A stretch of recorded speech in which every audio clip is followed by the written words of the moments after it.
there's some basic things about Aveilus in general that people may not be aware of 100%, or people may have some misconceptions about.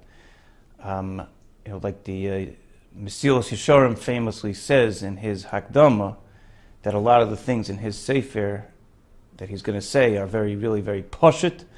They're very obvious, but kefi rov pashtusam, as obvious as they are and as simple as they are, that's how, since they're so common and so known, people tend to forget them, and so we need to be reminded.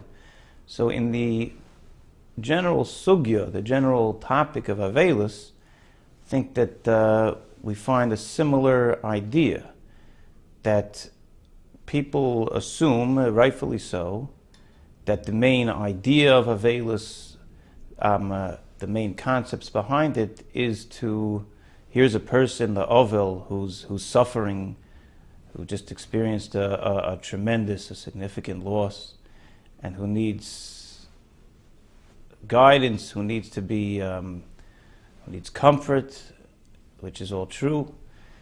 And I think that people tend to assume that most of the halachos and the customs and conduct of Aveilus has mostly to do with helping the Aveil to cope.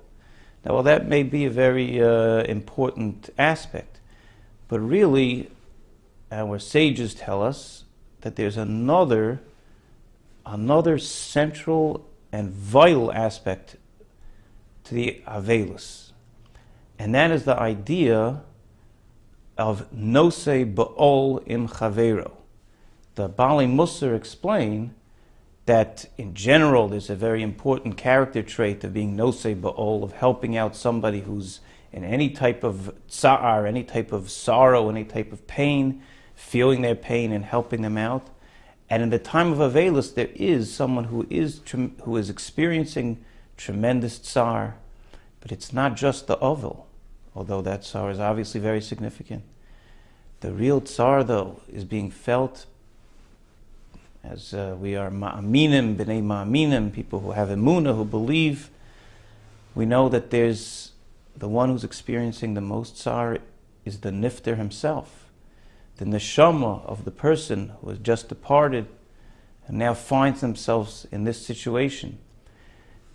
Chazal tell us that the mourner is not the only one in Aveilus. The Neshama itself is an Aveil for itself. And that pain and that sorrow and that suffering is something that sometimes tends to be overlooked.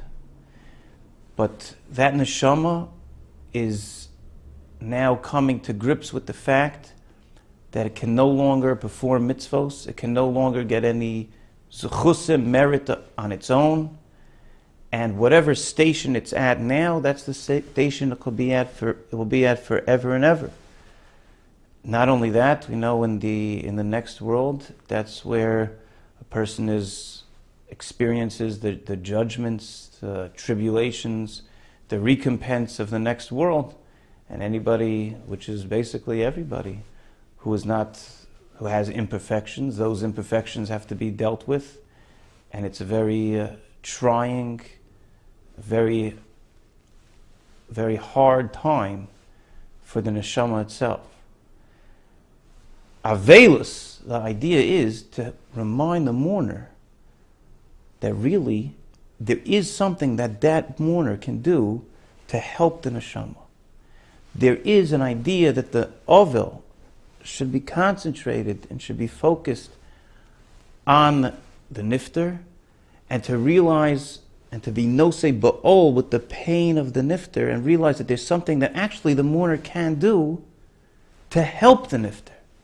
That even though the nifter is no longer of this world, but still their existence is very, very real, and they are in, as we mentioned, a lot of pain. And even though they can't generate their own merit, but if they have a relative that they left over in this world, that relative is able to generate merit for the neshama. That relative is able, through his acts, through his resources, through the mitzvos that he does, through the Torah that he learns, through the Torah that he causes to be learnt, he can help that neshama attain comfort, attain protection, and actually to accrue more and more merit. Recently, we put out a sefer called The Neshama Should Have an Aliyah, a book which details the ideas and the halachos and the methods one can do to continue to provide merit for the nifter. One of the fascinating things that we found in receiving feedback from this work is the amount of people who said that they themselves, Aveilim, who were obviously in a very difficult circumstance, but the amount and the level of Nechama, of comfort that they themselves took when they realized that there's something actual, something tangible that they can continue to do to help the nifter. There are many people who experience a loss and then they are plagued with very, very difficult emotions. Sometimes they feel guilty, they feel like they didn't do enough for the person while they were alive. But they can realize that right now they have the opportunity to help this person and to actually do something real for this person, to provide help more so than probably they ever could have done while the person was alive. Recently, there was a book that came out, became very popular, translated into many languages. I believe the book is called in English, As Long as I Live.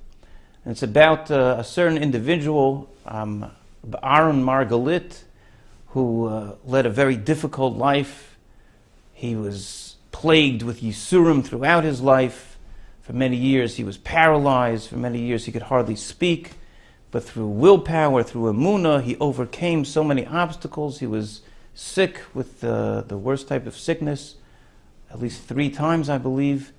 And he writes a book sharing his experiences and giving chizik and comfort to people and encouraging people to have bitachon. One thing that he mentioned there, which I found very fascinating, was he spoke about his parents. His parents were Holocaust survivors. Obviously, they had gone through a lot. And they were strong people. And they were able to, after the war, even though they had lost their whole families, they were able to go to Eretz Yisrael and build up a life for themselves there. It wasn't easy going for them either. But they were able to persevere. But there was one thing that happened, he writes. And this thing, when this happened, it shattered his father completely. And that is, unfortunately, in one of the wars, in the Yom Kippur War, they lost one of their children who was a soldier in the war and was killed in battle. And that, after all the suffering and all that they had endured, this one event completely shattered the father. And he writes there, Bar Margalit, that now his father could no longer go on. He could hardly get through a day, and now he didn't know what to do. And this went on like this for a long time, until he was given the idea to set up a gemach, a gemilas chasodim, set up a foundation where resources were allocated to provide loans to help people, and that should be as an ilui neshama, as a merit for the neshama of his son who was killed. And Rabbi Margalit writes there that once his father got involved in this project, he became instantaneously almost a new person. And it was through being able to work on something that he knew was helping his son, that he knew was providing the best type of support for his son, continuing to give him merit, to helping his neshama to have an aliyah.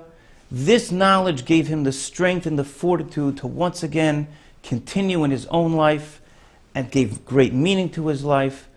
And it's our hope that as many people as possible could take this same idea and use it to help the neshamas who so desperately need our help, but also that they themselves, the mourner, should be able to derive a significant measure of comfort in the knowledge that they are doing something real and tangible to help their departed loved ones.